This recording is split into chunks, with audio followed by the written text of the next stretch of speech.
ठीक है, कफज ग्रहणी की चिकित्सा में क्या है, तो कफज ग्रहणी की चिकित्सा में कफज है तो पक्का सी बात है कफ का शमन करता है। रुक्ष द्रव्य तो हम रुक्ष द्रव्य देंगे, तो रुक्ष द्रव्यों से अग्निदीपन कराएंगे। साथ में अग्निदीपन के लिए आप तिक्त रस प्रधान औषधियों को ज़्यादा करिए, क्योंकि तिक्त रस प्रधान द्रव्य जो होते हैं वो पित्त का भी शमन करते हैं, अच्छे से सारी चीज़ों करते हैं। अब और इन्होंने एक और क्रिस्टल क्लियर सी चीज़ क्या बताई कि ये जो वृक्ष है, अग्निदीपन, तिक्त रस प्रशांत औषधियाँ हैं, इन औषधियों को ले लीजिए और इनसे एक काढ़ा बना लीजिए और इस काढ़े को मुंह में धारण कराइए। मीन्स लोकल थेरेपी एक है और ये आप बहुत अच्छे से अपने कफज ग्रहणी के मरीज को यूज़ कर सकते हैं। और सबसे बड़ी बात है, जब आप लोकल थेरेपी कराएंगे तो बहुत बढ़िया रिजल्ट आएगा। तो जो अभी आप वमन के लिए सोच रहे थे ना, मैंने कहा कि एक तो प्रॉपर वमन करा सकते हैं, मतलब क्लासिकल वमन करा सकते हैं, एक आप लघु वमन करा सकते हो जो आप उष्णोदक से भी कराते हो, लौड़ोदक से भी कराते हो, मतलब गर्म पानी ज़्यादा पी करके भी कुछ लोग कर लेते हैं।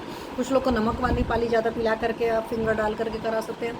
फिर क्लासिकल में तो आपको पहले कि दीपन पाचन औषधियों से पहले अग्नि का वर्धन करेंगे, फिर प्रॉपर उस कंडीशन के हिसाब से घृतपान कराएंगे, फिर हम वमन कराते हैं, फिर उसके बाद संसर्जन क्रम कराते हैं। तो एक तो ये वाला हालचाल हो गया।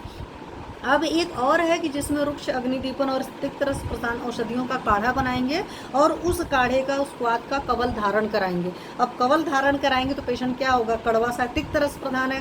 अब तिक्त रस प्रधान पक्का सी बात है, गुड़ची वगैरह जरा मुंह में लेकर चबाने की कोशिश करिए, देखिए मन खराब हो जाएगा।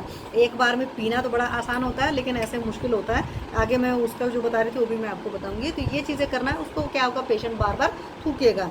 तो जब कवल धारण करेगा, बार बार थूकेगा, तो कवल से भी जो मुंह में आलेप सा लग रहा था कि मुंह में लिपा हुआ सा कुछ था, वो मुंह का वहाँ का लोकल काम करेगा। और साथ में बार बार थूकेगा तो उसका जो है कफ निकल जाएगा, तो मुंह की शुद्धि हो जाएगी। तो एक तो कफज ग्रहणी में चरक जी ने एक क्रिस्टल क्लियर बताया और आप अपने पेशेंट्स को करा सकते हैं। अगर आपको कुछ नहीं समझ में आए तो आप गुड़ची भी दे सकते हैं। आपके पास तिक्त रस में बहुत सारी औषधियाँ, क्योंकि गुड़ची जी की मैंने इसलिए बात करी कि रसायन भी हैं और तिक्त रस भी हैं और उष्णवीर्य भी हैं, तो इस हिसाब से आप उनका काढ़ा भी बना करके दे सकते हो।